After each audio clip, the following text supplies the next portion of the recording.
Bonjour à tous et bienvenue sur la chaîne de Fouini. Les amis, vous le savez, je ne vais pas vous l'apprendre, quand Anthony Joshua va affronter Otto Wallin, et que le même jour, dans la même soirée, Wilder affronte Joseph Parker, c'est pas de manière anodine. Ils n'ont pas réalisé une réunion avec un co-main event, où on a pu voir à la même table Joshua et Wilder, chose qu'on n'avait jamais vue auparavant, de manière anodine, puisque l'objectif était que, dans le meilleur des mondes, Joshua gagne contre Otto Wallin, Wilder gagne contre Joseph Parker, et que les deux s'affrontent. On attend ça depuis... Wilder est champion du monde depuis 2015, je dirais. Joshua il doit l'être depuis 2017, quand il a battu Charles Martin. Ouais, 2017, je dirais, 2016. Et allez, 2017, 2018, il y a l'hégémonie, où Joshua bat Klitschko. Joshua il commence à les enchaîner, les victoires. Wilder, il enchaîne aussi. Donc, c'est un duel qu'on attend, qui est resté dans nos esprits, qu'on attendait, qui ne s'est jamais produit jusqu'à aujourd'hui. Puisque Wilder, elle a perdu contre Parker. Joshua a battu Otto Wallin. Joshua a battu Ngannou. Joshua continue à aller de l'avant. Wilder perd contre Parker, subit une correction contre Zhang. Il descend au plus profond du classement et Joshua monte. Donc, cet affrontement, il n'est plus hypothétique, il est devenu illusoire. Sauf que, récemment, il y a eu une interview d'un journaliste avec Joshua en tant qu'interviewé, et il a déclaré que le duel Joshua-Wilder, il n'est pas anéanti. Loin de là, il espère affronter Wilder prochainement. Il explique que, bon, vous savez, c'est un gentleman. Quand il n'est pas zaaf, Joshua c'est plutôt un gentleman. Il explique que oui, Wilder il a eu des défaites, mais c'est pas pour autant qu'il l'écarte. Au contraire, ce combat il a encore du sens et ça ne sera pas effectué dans la haine ou dans ce que ça aurait pu être en 2017, 2018 ou 2019, mais plutôt dans la, je vais pas dire la convivialité, dans la jovialité, puisque c'est quand même un duel de boxeurs, mais dans le respect. Dans le respect. Donc lui il le souhaite. Maintenant, moi, je vais analyser la situation, parce que c'est là que ça devient intéressant. Au jour d'aujourd'hui, Joshua il est en position de force. Voilà. Joshua il est en position de force. Ce qui n'était pas le cas de Joshua quand il vient de perdre pour la deuxième fois contre Usyk. 3 défaites. Joshua, il a, même dans l'esprit des gens, ils disaient ah non, Joshua il est fini. Moi, j'avais pas cette idée-là en tête, parce que Usyk c'est pas n'importe qui, les gars. Usyk c'est du lourd, c'est du méga lourd. Il va un peu aux antipodes de ce que Joshua peut proposer. Il a une réponse à tout. On a beau élaborer une stratégie, élaborer un game plan qui est aux petits oignons, il a la réponse à tout, Usyk. Avant ça, contre Ruiz, c'était un peu le lucky punch. Moi, je le vois comme ça. Donc finalement, Joshua, il n'était pas éteint. Wilder, c'est différent. Ça s'enchaîne, ça s'enchaîne, ça s'enchaîne. Et Wilder, il avait moins d'arguments que Joshua sur un ring. La foudre, et voilà. Donc finalement, le Joshua d'aujourd'hui, il est en position de force. Le Joshua, après la défaite d'Usyk, il ne l'était plus. Au moment où Wilder était encore un peu au devant de la scène.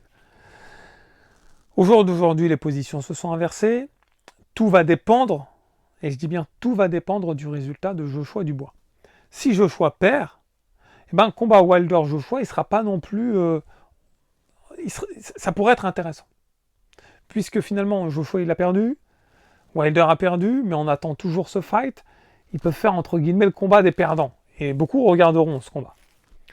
Si Joshua gagne,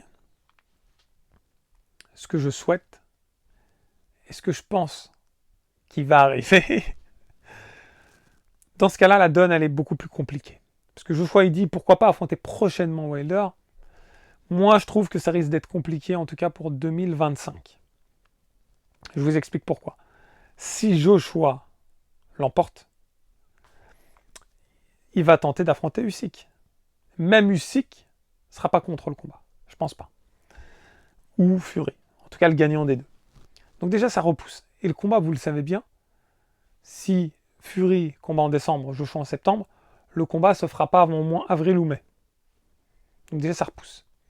Donc s'il y a un combat, et si malgré ça, Joshua prend le titre unifié, parce que j'ai des doutes, il devrait affronter ses challengers officiels. Et à ce moment-là, les challengers officiels, ils seront nombreux. Hein. Il y aura du Zhang, du Parker, du Kabayel, du Bacolé qui vont frapper à la porte. Et qui seront beaucoup plus méritants qu'un Wilder en 2025. Donc même si Joshua dit « Mais oui, le combat, il va se produire, je le veux », les gars, il faut être réaliste. Le seul moyen pour qu'on voit ce combat naître en 2025, pourquoi je dis 2025 et pas 2027 ? Wilder, il a 38 piges, les gars. Joshua, il a 35 piges. Donc, en 2025, si c'est fin 2025, ils auront 36, 39 ans. Donc, à un moment donné, ils ne vont pas être avec les dentiers de papy pour se taper sur la tronche. Je veux pas voir du Tyson contre Jones. Non. Ça, moi, ce que je veux, aujourd'hui, c'est que on soit réaliste dans les propos, que le boxeur soit réaliste quand il énonce quelque chose. Le seul moyen pour qu'il affronte Wilder sous peu, c'est que Joshua perde. Si Joshua perd contre Dubois, là, ça ouvre la porte à d'autres combats du type Joshua Wilder, du type Joshua Bacolé, Joshua Kabayel, etc. Mais en soi, est-ce que le Joshua perdant aura toujours la même image, la même valeur ? J'en suis pas persuadé. Je sais même pas les clauses du combat avec Dubois. Ça semble il y a une clause de revanche. J'ai même pas regardé ça, j'ai pas étudié, j'ai rien. Mais imaginons qu'il n'y a pas de clause de revanche, il n'y a rien. Et ben en fait, le seul moyen pour qu'il puisse affronter Wilder, une fois dans sa vie même, c'est qu'il soit perdant. Est-ce que je le souhaite ? Non. Je suis désolé pour Wilder. Je suis désolé parce que moi-même j'ai été pendant des années hypé par un combat Wilder-Joshua, je voulais le voir. En fait, le combat Wilder-Joshua, vous savez quand est-ce qu'il aurait dû avoir lieu ? Et je vous le dis, il aurait dû avoir lieu quand Joshua affronte Wallin, quand Wilder affronte Parker. Ils auront dû s'affronter là. Là, on aurait eu un beau spectacle, encore un beau spectacle, même si ça n'aurait pas été le même que s'ils s'affrontaient en 2018 ou 2019, mais ça aurait été un beau spectacle. Je pense que le combat aurait dû avoir lieu là. À ce moment-là, Joshua, je pense qu'il avait encore un peu peur de la foudre de Wilder. Wilder, lui, je pense qu'il combat un peu n'importe qui. Oui, il combat Zhang, il combat Parker, il combat Fury. Lui, il prend un peu ce qu'il y a. Mais par contre, à ce moment-là, Joshua, il est très pertinent dans le choix de ses adversaires. C'est certainement lui qui a le plus de choix en plus d'adversaires. Donc, il prend son temps, il choisit bien. Et je pense qu'à ce moment-là, il avait encore un peu peur de la foudre de Wilder, même si c'était beaucoup moins que 2 ou 3 ans avant, depuis que Wilder a perdu de manière consécutive contre Fury. On commence à entrevoir la possibilité de comment le vaincre. Je pense que Joshua, au fond de lui, il s'est dit « je peux le vaincre », mais qu'il avait un peu peur de sa droite. Et maintenant, quand on voit comment Wilder a fini avec Parker et Zhang, Joshua, il a déjà battu Zhang en amateur, mais il a déjà battu Parker en professionnel, pour le titre d'ailleurs. Donc Joshua, il se dit « bah moi, je peux l'éteindre. Maintenant, ça y est, j'ai plus confiance en moi. » Vu le passé de l'un, on a l'impression que ça donne l'avenir de l'autre. Est-ce que c'est à raison ou pas ? Là est le débat, les amis. Moi, je vous dis, est-ce que je veux voir Wilder-Joshua ? Oui. Mais le seul moyen de le voir, c'est que Joshua perde. Est-ce que je veux voir Joshua perdre contre Dubois ? Non.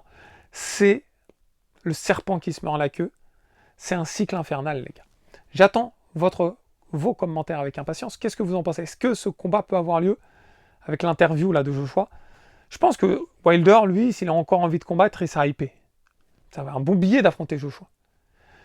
Mais quel sera l'intérêt de Joshua si Joshua gagne contre Dubois ?